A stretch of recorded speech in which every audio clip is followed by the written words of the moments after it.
People's Events and Places Stories. Ang Pasko ay isang tradisyon kung kailan nagsasama-sama ang magkakapamilya at magkakaibigan upang pagsaluhan ang mga biyayang nakamit sa buong taon.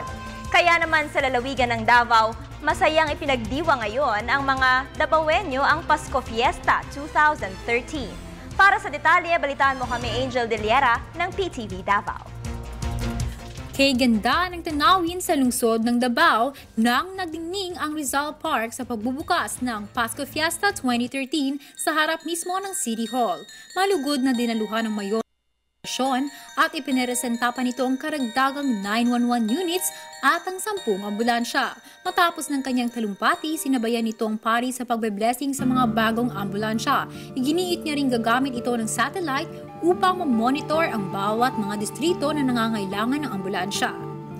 Ang nasabing pagdiriwang ay low-budgeted kumpara sa nakaraang taon, ngunit ayon sa coordinator ng Pasko Fiesta, hindi naman patas na ikumpara ito dahil mapursiging umabot ng tulong ang lungsod sa mga nasalanta ng bagyo sa Visayas.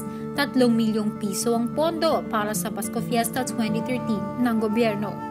Ilan sa mga government bodies ang dumalos sa Christmas lighting na pagtitipon, pati na rin syempre ang mga Davao City officials at lalong-lalo na ang mga kabataan na siyang nagbigay diwa sa pagdiriwang ng kumikinang ang mga kumukuti-kutitap na ilaw sa kanilang mga mata.